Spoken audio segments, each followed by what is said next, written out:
quickly when you see a headline about the New York Times commenting on something done by President Trump. It results in an immediate eye roll, as it's almost a guarantee they're going to sling a bunch of feces at him like the leftist rag they are. However, it seems hell has frozen over, because the NYT recently did a story about Trump that didn't involve them attempting to flay his personal character performance in the Oval Office but contained actual praise. Brace yourselves. Your chin may hit the floor. Fox News has the details. Douthat, who previously endorsed Hillary Clinton, wrote that the Trump administration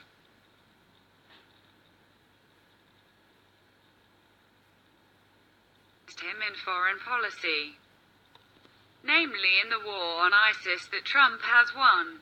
If you had told me in late 2016 that almost a year into the Trump era the caliphate would be all but beaten without something far worse happening in the Middle East, I would have been surprised and gratified, Douthat wrote in a column titled, "A War Trump Won." Douthat wrote that Islamic State militants in Syria and Iraq, which he calls the defining foreign policy calamity of Barack Obama's second term, were effectively routed by Trump without the need of a massive ground troop invasion and without getting into a war with Russia or a Syrian dictator, Bashar al-Assad.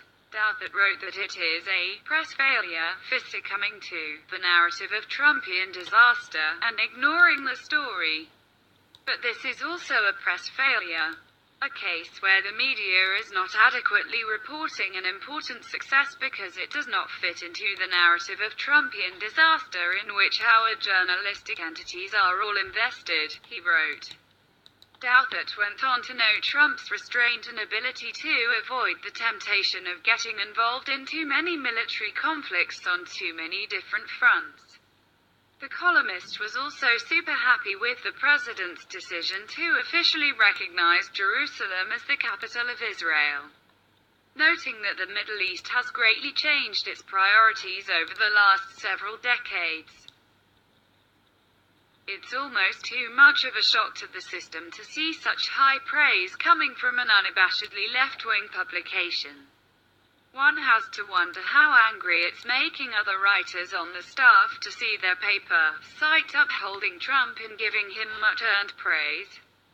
Foreign policy is a difficult issue for any president to tackle, but Trump really had his work cut out for him after the mess Obama left with ISIS, strained relations with Israel, and generally unfavorable feelings from the rest of the world. We were weak, no longer a strong leader on the global stage that could provide the solid example we used to when handling struggles and hardships. We lost a lot of respect as a result of Obama's failed policies, and Trump is working hard to get that all back on track. Looks like he's doing a fabulous job thus far. If more people in the media were objective, this would likely be the kind of reporting you'd see about Trump on a regular basis, which just goes to show you how corrupt and biased today's media really is.